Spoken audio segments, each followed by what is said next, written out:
Man, I can only sum up Depot Day in 2 words.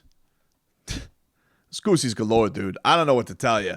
Like, if you didn't get the Gooseys watching Depot Day and everything that came with it, the comeback, how good the team has been, how excited the fan base has been for Victor Oladipo's comeback, it delivered everything and more. You know, you have the idea that you had this crazy week where the Miami Heat were putting the East ass on notice. And we told you this, that last week was going to be spent putting the East ass on notice.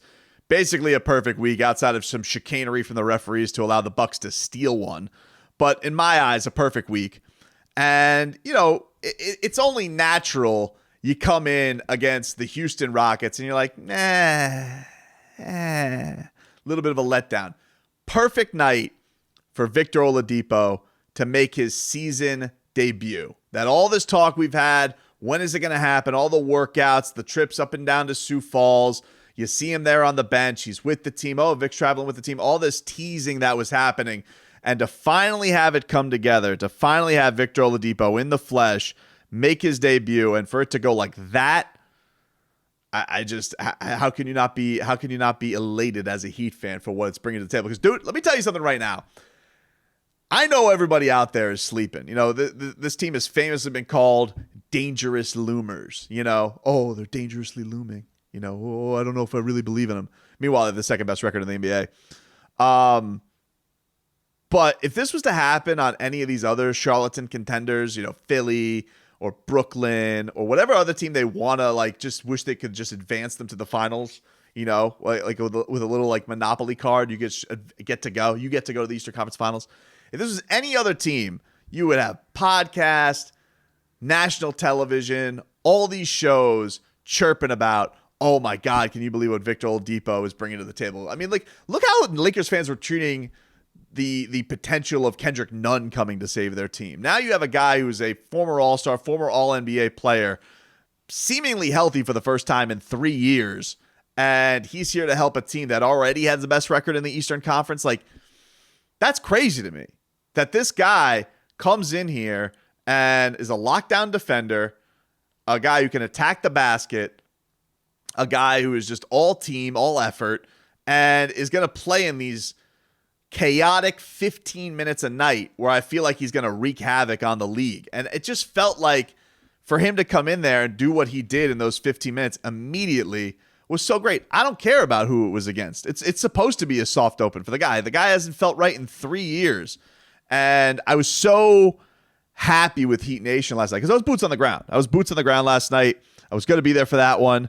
And to get the vibe of Heat Nation, to feel how excited they were for him to come in, it was like Tyler Herro said last night. It was Goosey's. Like, everybody could just feel the vibe immediately that Victor Oladipo was here. People were happy about the story. They were happy that he's getting his chance out there. And people started chanting his name. Oladipo. Oladipo. It was just a vibe, dude. I don't know. It's hard to describe. Tyler Herro, though, puts it well where he's just like, he got goosebumps. Tyler, I was curious what you thought of the fans' reception for Vic today with chanting his name, him scoring right after they're chanting his name, and those kind of moments, how they lifted the team. Yes. I mean, you know, our fans are amazing. You know, every night that we're in this building, I think, you know, I think we have one of the best, you know, records at home, you know, and that's credit to our fans. So, you know, and then all the Debo chants were, you know, amazing. I got a little goosebumps, you know, myself. So I can only imagine what Vic, you know, was feeling. And Vic was funny because, you know, Vic's in there and he's just like, I can't even put into words what that meant to him. It was a great feeling. I mean, unbelievable. Words can't really describe it, you know. I appreciate them for doing that. You know, it makes that moment even more special.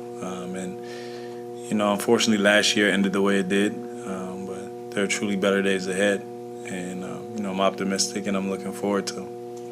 Well, Spo was like, hey, this is them having a sense of everything that he's been through and them coming through in that situation. There's been so many really cool moments, you know, this season, you know, and that was one of them. I think everybody just, kind of could feel, how much he's had to endure. That's been a very frustrating 3 years. He's had a couple surgeries and, had to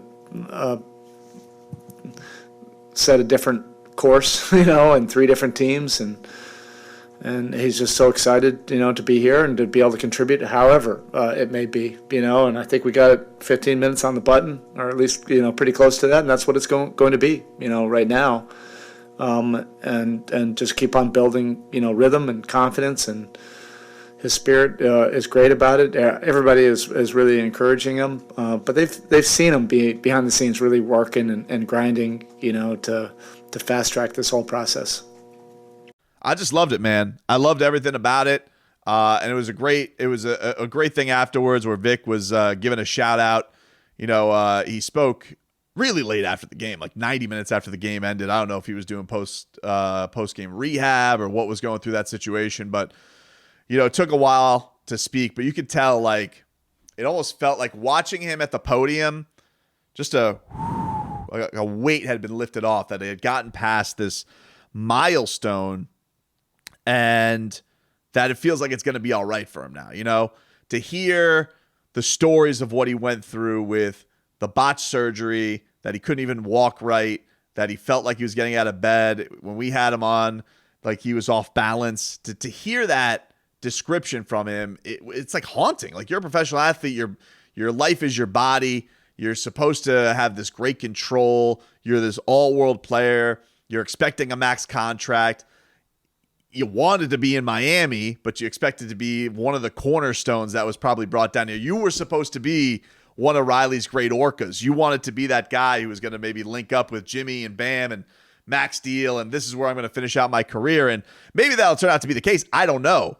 But it all ends up happening in a different manner where your leg is basically in shreds inside you, and you end up here on a trade, which is where you always wanted to be, but it's not under the circumstances you wanted to be at. You play 4 games, and now you're back here on a minimum deal. But at least he was in a place where they were going to look out for his best interest. At least he was in a place where he was he was going to be given the time and not the pressure. And just like, dude, the idea that this team is got him at it. Like, who is stopping this team right now? Like, all of these charlatans that I hear around the league, where they're just, oh my God, are they just fawning over this James Harden and this Joel Embiid? Like, my God, you guys are still going to go out there and get duped by James Harden, fat bum, who is never going to win an NBA championship. You guys are still duped by this guy who is rats off a ship on every single scenario that he's been put into. You're going to go and believe in the Nets, who are got basically the same record as the Wizards right now, when they don't know what they're going to get from Ben Simmons. You have no idea. You're going to go into a Bucks team that, look, they'll have my respect. They're the champs, but you took PJ Tucker away from them. They don't have Brook Lopez. You don't know what kind of full strength they're going to be at. And you know that they're going to go in there against a Miami Heat team that's always had really good success against Giannis Antetokounmpo. That's not going to be run down like they were last season. That's not going to be tattered, playing Trevor Ariza a ton of minutes and trying to get up inside the Greek Freak and all that. And Bulls, I feel like we've kind of exposed where that's gone. For me, to add Victor Oladipo to that is crazy. The idea that this guy's going to come in here, and one of my big worries was, all right, what are the Heat role guys going to be like in the playoffs? Like, what are Gabe Vincent, what are Max Strus going to be in the playoffs? Now, Gabe Vincent's a bad mother bleeper. He has proven himself a ton and then some. Max Strus has been amazing. This is why I write parody songs about the dude. He's been absolutely fantastic. But you don't know. You don't know how guys are going to handle scouting. How are they going to handle the moment? How are they going to handle all of that stuff? And for me, having somebody with the experience of a Victor Oladipo, though he hasn't been super far in the playoffs a bunch, he still has that experience, and he is a veteran, and he has shown himself to be a huge key. And there's no way that he's not going to contribute in the playoffs. There's no way that he's not going to provide some type of punch offensively or defensively for this franchise. So it was awesome, man. It was just fun being there yesterday. Like, I got to the building, And it was already good vibes because Kyle Lowry was there, and he's one of the first guys who usually shoots around, gets his work in, and Kyle Lowry's back. And I love the moment. Oh, this was when Kyle Lowry finds Victor Oladipo for the three, and Vic just goes, "Thank you." I mean, how do you know? How does it not get to you like that, dude? How? How could you not just get excited seeing these two link up in a tandem and think to themselves, Kyle Lowry's good? I didn't even notice that Kyle Lowry had a donut last night. Didn't even notice it. Well, why would I care? Everybody else was getting it done. Between Jimmy Buckets, who was awesome, didn't play in the fourth, goes out there and is just mauling the Rockets inside the paint.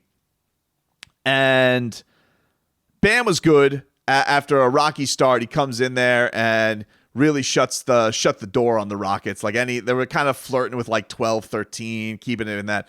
And then Bam just completely goes coast to coast and dominates them. And it's not even close.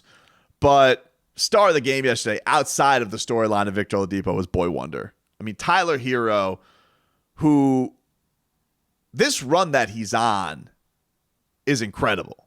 I mean, he's already the runaway sixth man of the year, but it's interesting that obviously he wanted to be an all-star. And we know about the comments this year coming in, he considers himself in the class of a Trey, all that type of stuff, the things that people made fun of him for. But you think about the trade rumors that he had to deal with, the stuff about, does he put in, is he too distracted by off the court stuff? Is the superstar shine too much too soon? Is he a bubble boy? Is he a fraud? He has taken all of that and harnessed it, forgotten about it. I don't know if he's using it as motivation. I feel like he is, and it's just completely taken the league by storm right now. This run that he's been on since the All-Star break, where he wanted to be an All-Star, be a huge honor, but basically was shunned because he is a reserve, and that's just because of the role that he put him in. They bring him in basically in these spots where he's going to play 35 minutes a night. He's going to be probably one of the biggest closers on the team. He can ignite a quarter. That second quarter was insane. The shots that he was hitting from all over the court.